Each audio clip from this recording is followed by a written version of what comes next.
Hello, guys. Hello, you're on the air with Austin and Felix. How you doing, sir? I'm doing fine. Yourselves? Doing very well. Thank you for asking. Thank you for taking time to join us tonight. Absolutely. We got a guest of honor on Wildman Kongo. Basically, what he's been doing, for the past, he's been wrestling. You've been wrestling like since 2008, right? Yeah. Yeah, and then he got in. He was in Ring of Honor. I think like I was talking about a few seconds ago. You did this TV title tournament about 6-7 months ago, and didn't get the actual win. And this time you're in the Top Prospect tournament, and the guys we've seen in the Top Prospect tournament in the past have gone on to do some of the most incredible things in Ring of Honor. Like, for example, Matt Taven would be the longest reigning TV champion. But you are in the Top Prospect tournament in 2014 right now, and I want you to kind of break down for people that, the kind of the outcome of the match. I don't know if you want to talk about that. That'd be great. Well, first of all, I want to thank Ring of Honor for the opportunity of allowing me to be in the Top Prospect tournament. It was an awesome experience. I didn't get the win in the first round, which is fine. I still feel that bigger and brighter things are ahead of me, especially with Ring of Honor. So if whoever watched the TV episode last Saturday saw that I was not victorious, which is fine again, and if who hasn't seen it, they can go to ringofonor.com, and sign up and become a ringside member, and you can watch present ROH TV episods and past. And that's totally okay. Be a member of that.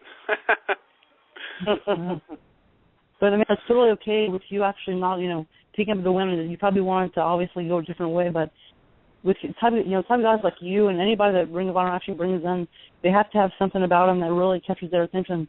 And if they obviously caught your attention, and you got home. To make some words here.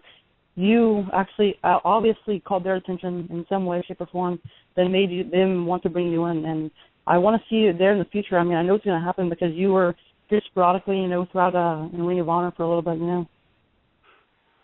Well, that's the goal. I would love to be in Ring of Honor full time. Just like everything else, take it one day at a time, and hopefully, if I'm given another opportunity, I would definitely take that and run with it. So.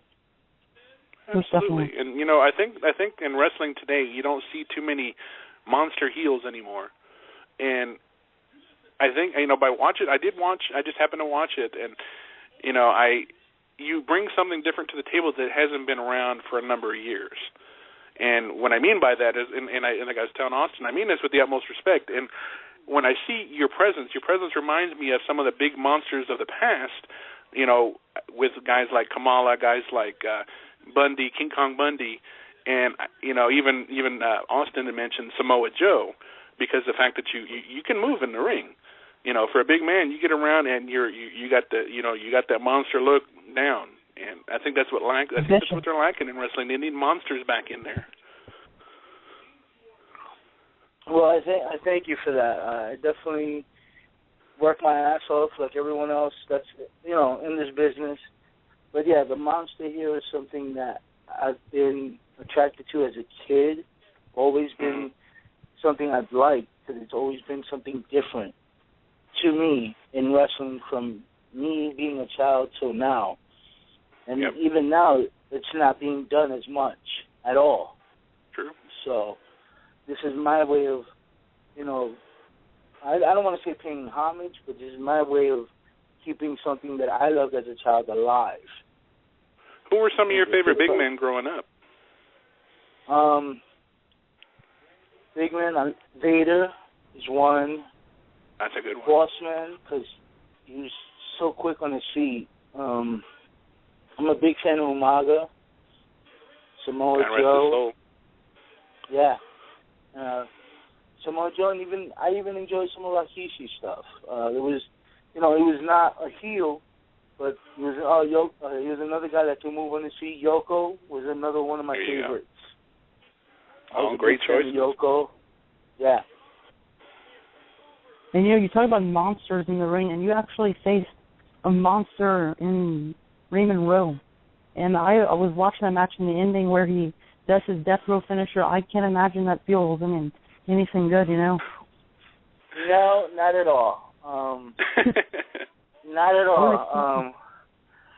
It kind of knocked me loopy for a couple seconds. That's how he was able to get the pin. But I think if we got in the ring again, it may be a different outcome. But he's a very, like I said, he was tough. I didn't expect anything less from anyone in the Top Prospect tournament, from me and all the other 7 guys that were in it. Everyone in there, like you said earlier, has something that caught the officials of Ring of Honor's eyes and attention. And the only other guy that I think hits as hard as Mino Rowe is Todd Hansen in the tournament. Nice. And going to how you got your start in professional wrestling, what was, growing up as obviously as a wrestling fan, as you mentioned, what were some of the things that maybe brought you into wanting to give you the idea to pursue a career in professional wrestling? I mean, was it watching these big men get around? Was it watching maybe the Monday Night Wars, going back a little further, maybe even, I'm not sure how long you've been watching, but what was it about, what you saw that attracted you to want to be a professional wrestler in your career? Okay. Good question. From what I remember, how I got into wrestling, my stepfather owned a video store where we lived. And I was about maybe 4 or 5, and he used to bring me VHS tapes, the WWE VHS tapes, the Coliseum videos, So I remember watching all those VHSs, and then obviously with USA, with the Monday Night Raws, got more into it. So, WCW on Saturday nights, and I can't remember which pay-per-view it was, but I remember watching a pay-per-view, and I remember it's Hogan versus Warrior, and I'm watching him come to the ring, and I'm like, I want to do this for a living. I want the attention of thousands of people in the stadium, on television, to be focused on me for whether it's 30 seconds to 30 minutes. I want to do this. And, a little while, it took me a little while. I didn't start as early as I wanted to. It wasn't like straight out of high school, but a couple years after high school, I decided it's now or never. Did some research and found a school, and one of my head trainers is Mr. Brutal Bob Evans. So God, yes. Yeah. I was fortunate to actually have him or meet him, and after I met him, I decided to sign up, and the rest is history. There you go. Bob Evans. We were actually talking about him last time with Cedric Alexander. As he was saying, how really great he is. I don't think he gets enough credit for how he is in the ring. But I was saying that he kind of reminds me a lot like William Regal, like his style. William Regal and him, that's when I first seen Bob Evans, that's the first thing that, struck out. It's funny you say that. Bob is I'm a big fan of William Regal, but Bob is a really big fan of William Regal. And I can see where you're saying that you can see the similarities in the two. But Bob is, like you said earlier, doesn't get enough credit for what he can do. So. And him siding with the guy, the young guys like Cheeseburger, with the tag team, the Brutal Burgers that are going around in Ring of Honor. It's great to see how he has that passion to help the people that are coming now, in the future. That's one thing about Bob. Bob wants everyone to succeed in this business, from the ref to guys like Cheeseburger to whoever wants to get better in and out of the ring. Bob will definitely be there to help you. You just got to be as long as you want to be helped, Bob will be there to help you regardless. And his training definitely proves to actually work, because you in the ring, and I was just saying this, when we first started, you are a monster. You run like nobody else. You're great at what you do, and I'm really looking forward to seeing what you're going to be doing in the future.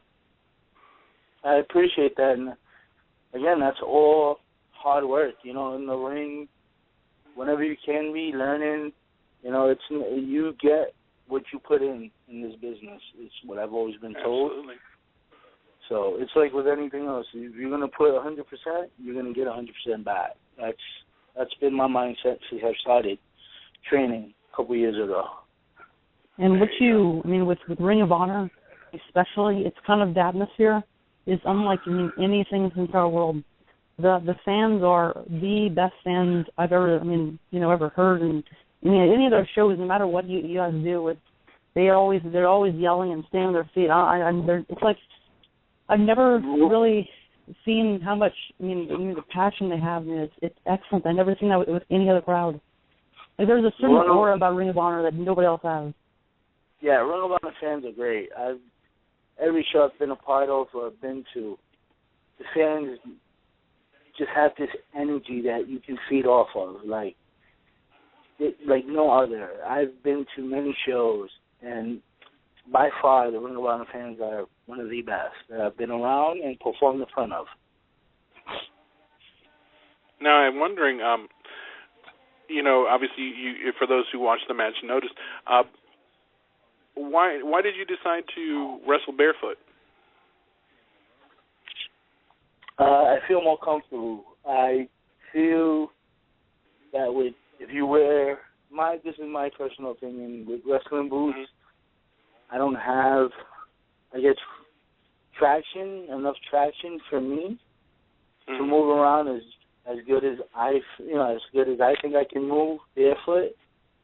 I even train in the ring sometimes barefoot because if I'm wearing sneakers or something, I just don't feel like I get enough. I don't know. I just don't feel as comfortable as I do barefoot. Well, that actually works really well with you because it goes well with your what you're presenting. With your face paint, and then there's the singlet and stuff like that, and then you have your bare feet. It's perfect. There's a lot of big names that have wrestled barefoot too. If you think about Superfly, Jimmy Snuka, Kamala, Kevin Von Erich. Some of the biggest names in wrestling have wrestled barefoot and made a successful career out of it. So it's always good to stay different, I think. And I think what like we were saying, you bring something different to the table that or keeping something alive that maybe has started to fade away somewhat. And that would lead me into my next question. Going on with your career, going forward, if you have the opportunity, to work with a wrestling manager, if they decide to give you one, who would you like to work with? As maybe have you be your mouthpiece, be your person, to talk for you. If you could choose from really any company, really, or even from the past, if you could work with somebody to be, have them be your manager, who would you think would be ideal for your character? Okay. From the past, I would either choose Bobby Heenan, of course, or it's between him or Freddie Blassie. I thought they were great managers. They were some of the best. Present, I'm a big fan of Prince Nana. Me and him have this.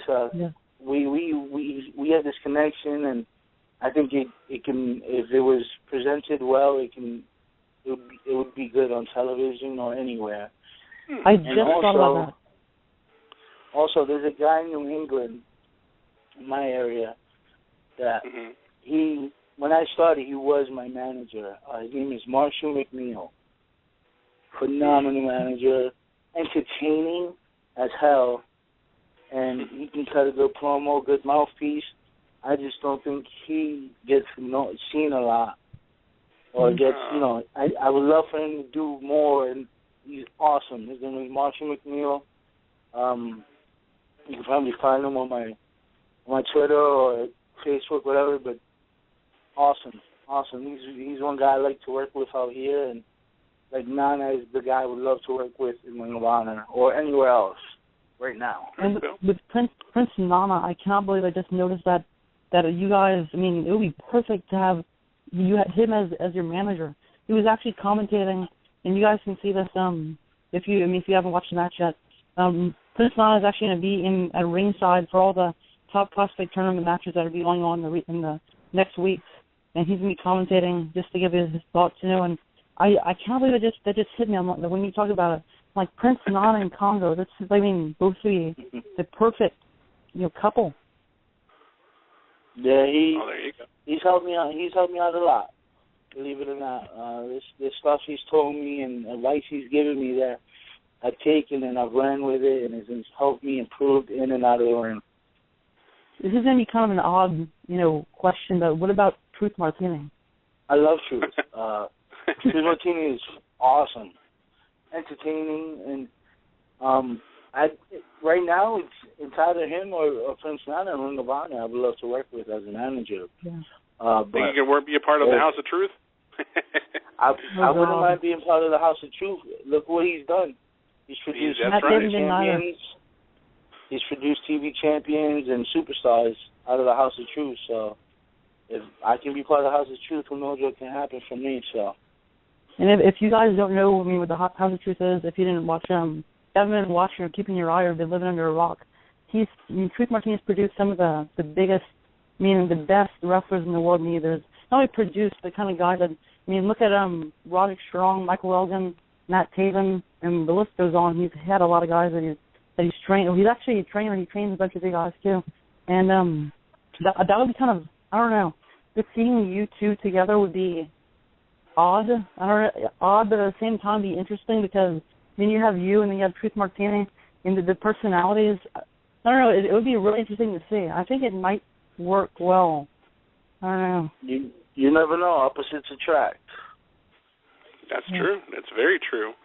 And I wanted to ask, being in the Ring of Honor and just being as wrestling around as you have over the last couple of years, have you been able to maybe wrestle some of the guys that you never thought you actually would, or have you been given the opportunity to step in the ring with guys you would like to step in the ring with, or were there some people that you would like to step in the ring with? Wrestling around the independent circuits, you can definitely get in the ring with some of the guys, some of the I'll just throw out a name like a Matt Hardy, help me out here, Austin. AJ Styles, who's coming into Ring of Honor, who's actually a part of Ring of Honor. Would they be some of these names that you'd be interested in stepping in the ring with?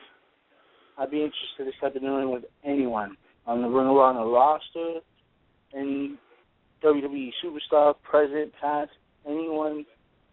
I'm very confident what I can do inside that ring, that I can wrestle anyone. I've gotten the opportunity to wrestle, Bob gave me the opportunity to wrestle Jerry the King Lawler when I first started. Oh, that's cool. That was fun. That was very fun. I was like a year in. That was very intimidating as well because it's Jerry the King Lawler. Yeah. I've been able to wrestle in front of some Hall of Famers that give me great feedback, like Ron Simmons, Terry Taylor.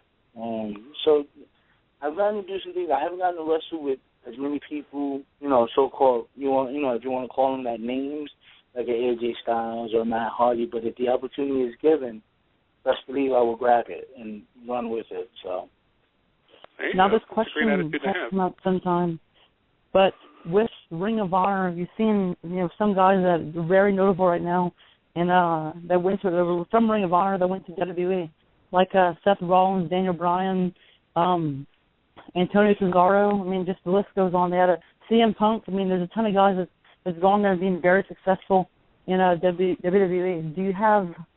Obviously, I guess it's something that everybody wants to go, to sometime. Is that something you're looking forward to doing or trying to? Is that in your horizon, basically? Aspirations to be in WWE. Right. I think that's everyone's aspirations when they first start wrestling training. Their goal is, I want to be a WWE superstar one day. I would love that, but right now I'm focused on trying to become a Ring of Honor superstar. And if that does happen, great. But and if it doesn't, it doesn't. But it's not because I'm not trying. And as far as WWE, who knows? What wrestler is going to say they don't want to work for the WWE? I don't. Everybody wants to work for the WWE in one way or another. But my aspirations right now is Ring of Honor. That's the goal I have set for myself. And that's the common answer. Getting the fact that you were able to get in the ring with and have feedback from some wrestling Hall of Famers, I mean that's huge in itself. And with your priorities that you obviously have the priority to take it to the next level with Ring of Honor. So it's great to set goals and surpass them, and you've already done a lot of that. And as I was telling Austin earlier, and he was, we were both talking about it really. I feel that we could be talking to a future television champion, maybe a future champion in any effect, as far as even singles or tag team. And I think that if the day comes that you go and you are presented with an opportunity to go to WWE, I kind of wonder, with your character that you have, is that something that if they want to tweak it up a little bit or change it or have you drop it because they kind of go with their own thing, obviously. Is that something that would worry you if you ever got that opportunity? Or for that matter, even in Ring of Honor, if they wanted to tweak your character a little bit, are you okay with that? Absolutely. With wrestling, the only thing that really changes wrestling is that something will, change. Everything kind of stays the same, but you may have to tweak something here and there. Everything in wrestling that's old becomes new again, in my opinion. Hey, you're right. And the only thing that's missing, in my opinion, in WWE is an old school monster heel gimmick. You do have your Wyatts, which is kind of new, but it feels kind of old school to me. The Wyatt family. You have a monster heel, babyface like Big E Langston, which is running through people. But there's no... Well, they were trying to do something with Brodus Clay, too. Yeah, and we'll see what happens with that. But again, if the opportunity comes that I get to work for the WWE in any way, or any shape, fashion, or form, I will definitely take the opportunity.